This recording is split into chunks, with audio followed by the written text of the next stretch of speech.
press conference. My name is John Hanger. I'm a Democratic candidate for governor. Our website is hangerforgovernor.com. Of course, all into social media. Our Facebook page is facebook.com/hangerforgovernor. I'm announcing today a plan to reform Pennsylvania's marijuana laws. I want to start describing why I think this plan is necessary before we get to the substance of the plan. And as I do that, I want to say that our campaign at hangerforgovernor.com is premised on the proposition that ideas matter. We consistently put policy first and politics second.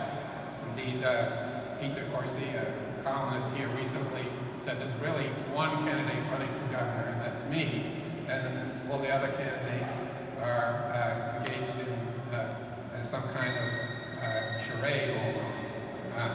Of course, he made that comment because if you go to our website, hangerforgovernor.com, you'll see a significant amount of policy, real plans.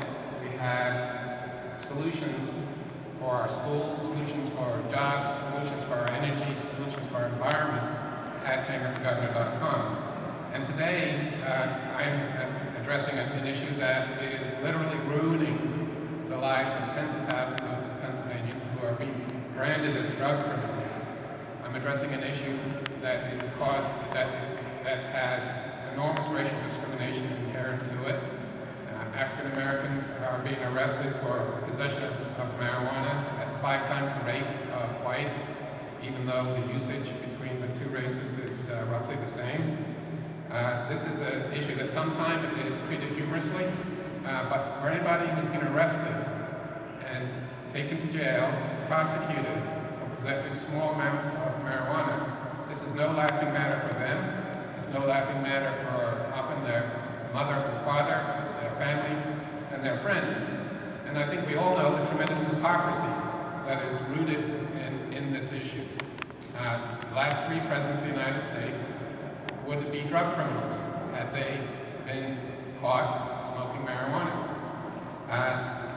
We all have friends, we all have perhaps even family members who have used marijuana at one time or another.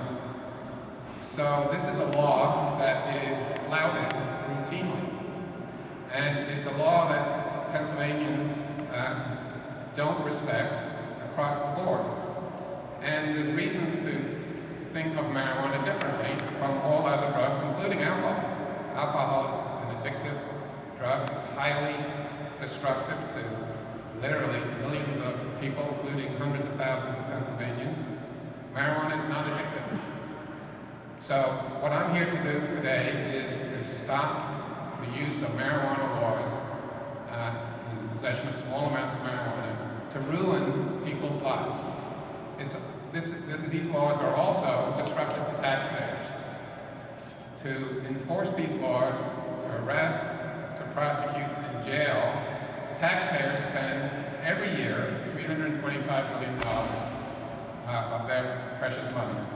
Now, in this state, we have a school crisis because of cuts made by Governor Corbett to our public schools. We don't have money to waste when we're laying off close to 20,000 school teachers and other educators all across the Commonwealth. But here we are, spending $325 million to enforce laws governing possession of small amounts of marijuana. So what to do about this incredible mess that is scarring and harming lives across the Commonwealth and wasting hundreds of millions of dollars of taxpayer money? The first thing that we have to do is adopt a reform plan. And what I'm proposing today is a 3-step reform plan. It's important to do this in stages because this is a major reform. It's a major change in our laws. So I will start by allowing and making legal the medical use of marijuana. At this point, approximately 20 states already allow medical use of marijuana. On the first day of my campaign, I announced that I supported changing Pennsylvania's laws to allow the medical use of marijuana. We literally have hundreds and even thousands of Pennsylvanians who are sick and who have been prescribed or need cannabis, according to their doctors, to deal with serious medical conditions. Cannabis can be therapeutic for people suffering from cancer and some other horrible, horrible illnesses. But here in Pennsylvania, we deny sick people their medicine with these laws. That's not only an assault on liberty, but also it's cruel. So my reform plan starts with allowing doctors to prescribe cannabis to sick people and have Pennsylvania join the 20-plus states that would have a system to administer marijuana for medical purposes. I would also go to the second step, which is in 2015, decriminalizing possession of small amounts of marijuana. At this point, the real harm that is being done by our laws is that we criminalize the possession of small amounts of marijuana.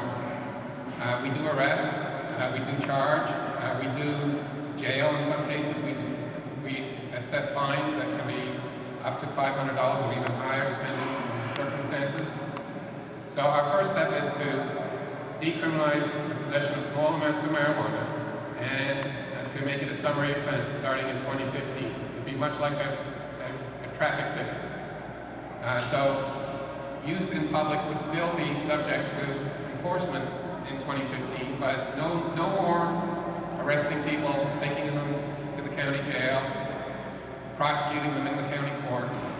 No more taking police off their beats and away from the very serious business that they must address every day in order to sit in a court ready to testify against somebody who was arrested with small amounts of marijuana. And I want to again repeat here the tremendous disparate racial impact that these laws are having in Pennsylvania. All across the country, these laws are enforced in a discriminatory manner. African Americans all across the United States are arrested at a rate of 4 times more frequently than whites for possession of marijuana, even though, again, the usage is basically the same. Here in Pennsylvania, it's actually 5 times more frequent arrest of African Americans than whites for possession of marijuana. That kind of unequal treatment, disparate treatment, rooted in race, rooted in the profiling of African Americans, must stop. And if you think marijuana possession is a relatively unusual charge, think again. 46% of all drug arrests are for marijuana charges. 46% of all drug arrests are for marijuana charges. And the overwhelming majority of marijuana arrests are for possession of small amounts of marijuana. 88% of all marijuana arrests are for possession. Now, I'm not here today to say that smoking marijuana by an adult is a good thing. I personally don't think it is. And I think it's important to continue to provide education and treatment for drug and alcohol, or the addictive drugs that absolutely take hold of people and ruin their lives. But marijuana is not addictive. And we need to focus our law enforcement resources on those drugs that are in fact addictive, like heroin, like cocaine. And remember that when we administer our laws, we need to be both tough but smart. It's simply it's simply stupid, very frankly, to continue forward with these marijuana laws in an unreformed manner. So, the second step was decriminalization in 2015.